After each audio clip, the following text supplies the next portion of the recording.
Good morning friends, Shri कन्या primary विद्यालय धोरण 6 विषय गणित। હવે માં જોઈએ આપણે ચેપ્ટર નંબર 8 દશાંશ સંખ્યાઓ।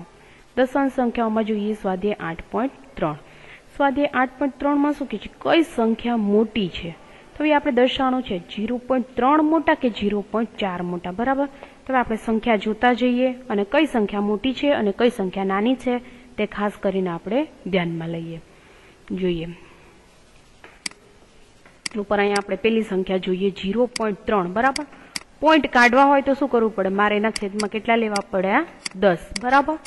અને પછી બાજુની બીજી સંખ્યા તમને કઈ આપી દીધી 0.4, તો અહીંયા મારે લખવા હોય તો 4 ના છેદમાં 10 લખી શકાય।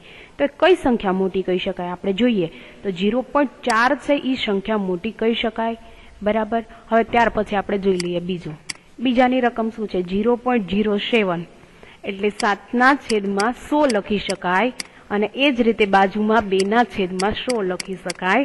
તો કઈ સંખ્યા મોટી કહેવાય? 7 ના છેદમાં 100 છે તે સંખ્યા મોટી કહી શકાય। ચાલો આપણે ત્રીજો દાખલામાં જોઈએ। ત્રીજા દાખલાની રકમ શું છે? 3 અને 0.8, બરાબર? તો અહીંયા 3 છે એટલે એ આપણે 3 ના 3 તો એમને આપણે 3 લખી શકીએ, બરાબર? અહીંયા જે 3 હતા એ 3 ના 3 લખી શકીએ। પછી અહીંયા બીજું શું હતું? 0.8, એટલે અહીં શું લખી શકીએ? 8 ના છેદમાં 10 અને અહીં લખી શકાય 3। તો કઈ સંખ્યા મોટી કહેવાય? 3 છે એ સંખ્યા છે એ મોટી કહેવાય, બરાબર? એ જ રીતે અહીંયા જોઈએ 1.23 અને 1.2, સોરી આપણે ચોથી રકમ જોઈએ 0.5 અને 0.05। તો હવે આપણે એને દર્શાવવું હોય 0.5 એટલે 5 ના છેદમાં 10 અને અહીંયા 5 ના છેદમાં 100 લખી શકાય। તો કઈ સંખ્યા મોટી કહેવાય? 5 ના છેદમાં 10 છે એ સંખ્યા છે મોટી કહી શકાય, બરાબર? એટલે સોરી 5 ના છેદમાં 10 અને 5 ના 0.5 એ સંખ્યા કેવી કહી શકાય? મોટી કહી શકાય 0.05 કરતા। હવે 1.23 અને 1.2 તો કઈ સંખ્યા મોટી કહી શકાય? તો કે 1.23 છે એ સંખ્યા શું કહી શકાય? 1.23 એ 1.2 કરતા મોટી સંખ્યા છે। હવે એ જ રીતે f જોઈએ 0.099 કે 0.19 કઈ સંખ્યા મોટી? તો આપણે એવું કહી શકીએ 0.19 છે એ સંખ્યા મોટી છે। હવે એ જ રીતે આપણે g જોઈએ। g માં શું કે છે? 1.5 કે 1.50 કઈ સંખ્યા મોટી? તો બે જોઈએ તો પાછળનો પોઈન્ટ પછી એક સંખ્યા બે સંખ્યા પછી શૂન્યનું કોઈ મહત્વ રહેતું નથી, તો બંને ઇક્વલ કહી શકાય। તો આપણે શું લખી શકીએ? બરાબર કહી શકીએ, બરાબર? g માં શું આવશે? g માં 1.5 એટલે તમે 15 ના છેદમાં 10 લખો કે 1 પોઈન્ટ અહીંયા તમારે 50 હતા એ લખો, બરાબર? પણ પોઈન્ટ પછીના અહીંયા આંકડા પછીની જે કઈ પણ સંખ્યા છે એનો કોઈ મિનિંગ રહેતો નથી, 0 0 કેન્સલ થઈ ગયા, બરાબર? કર્યા તો 15 ના છેદમાં 10 15 ના છેદમાં 10 બે સરખા રહ્યા તો g માં શું આવે? બરાબર આવે, બરાબર? ત્યાર પછી જોઈએ h માં શું કે છે? 1.431 અને 1.490 કઈ સંખ્યા મોટી? તો આપણે એમ કહીએ કે 1.490 સંખ્યા છે મોટી છે એટલે ઈ બાજુ શું તમે લખશો? લેસ ધેન લખશો। હવે જોઈએ i 3.3 કે 3.3 પછી પાછળ 00 છે, તો હવે શું થશે? બે સમાન જ થશે। જોઈએ i છે, i માં શું કે છે? 3.3, બરાબર? પોઈન્ટ કાઢી એટલે 10। હવે અહીંયા શું કે છે તમને બાજુમાં 3.3 પછી પાછળ 00 છે, પણ પોઈન્ટ પછી 3 આંકડા છે તો અહીંયા આપણે કેટલા લેવા પડશે? 30 20 કેન્સલ થઈ ગયા હતું એ સેમ જ પદ રહ્યું, તો અહીંયા શું આવે? બરાબર આવશે। હવે એ પછી જે જોઈ લઈએ। જેમાં શું કે છે? 5.64 કે 5.603 કઈ સંખ્યા મોટી? તો કે 5.64 છે એ સંખ્યા મોટી રહેશે, બરાબર? એ રીતે આપણે એનો આપી શકીએ કે આ સંખ્યા છે એ મોટી છે।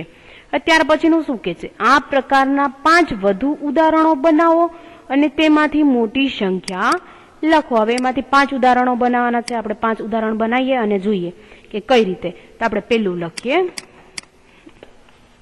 એમાં આપણે પેલું લખીએ અને જોઈએ।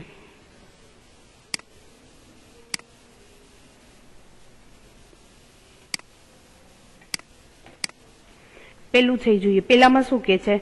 0.32 આપણે એક લઈએ અને લઈએ 0.23, બંને ઉલટાયું ખાલી, બરાબર? તો કઈ સંખ્યા મોટી કહી શકાય? 32 વાળી સંખ્યા છે એ મોટી કહી શકાય। એ જ રીતે બીજું લઈએ 5.5 અને આપણે બીજું લઈએ 0.55, તો કઈ સંખ્યા મોટી કહી શકાય? તો કે 5.5 છે એ સંખ્યા મોટી કહી શકાય. એ જ રીતે આપણે ત્રીજી સંખ્યા લઈએ 5.1 અને 1.5, બરાબર, તો કઈ સંખ્યા મોટી કહી શકાય? તો કે 5.1 સંખ્યા છે મોટી કહી શકાય. ત્યાર પછી ચોથું જોઈએ 2.63 અને 2.36, તો કઈ સંખ્યા મોટી કહી શકાય? તો કે 2.63 છે એ સંખ્યા તમે મોટી કહી શકો. ત્યાર પછી પાંચમું એક જોઈ લઈએ. પાંચમું શું કહે છે? 0.63 અને 0.063, તો કઈ સંખ્યા મોટી કહી શકો? તો કે 0.63 છે એ સંખ્યા તમે મોટી કહી શકો. ત્યાર પછી આપણે જોઈ લઈએ છઠ્ઠું. છઠ્ઠામાં શું કહે છે? 0.04 અને તમે લ્યો 0.014, તો કઈ સંખ્યા મોટી? તો કે બંને ઇક્વલ થાય. કઈ રીતે? ફરીથી એક વખત હજી સમજાવી દઉં છું. 0.04 છે એટલે અહીં તમે 4 લખી શકો. પોઈન્ટ પછી કેટલા 0 છે? તો કે 1, એટલે આ રીતે તમે લખી શકો, બરાબર 10. તો હવે અહીંયા કેટલા છે? 0.004. અહીંયા પણ તમે 4 લખી શકો, બરાબર. 4 ની પાછળ એક 0 છે એટલે એમ લખો. પણ 100, તો સામે સામે 0 0 કેન્સલ થઈ ગયા, બંને પદ એક સરખા થયા. તો 4/10 છે તેવું તમે લખી શકો. તો બંને પદ છે એ એવા ઇક્વલ થાય એવું તમે કહી શકો. તો આપણે આ સ્વાધ્યાય છે 8.3 તે આજના લેક્ચરમાં અહીંયા સુધીનું રાખશું. ત્યાર પછીનું આપણે નેક્સ્ટ સ્વાધ્યાય જોશું. Thank you.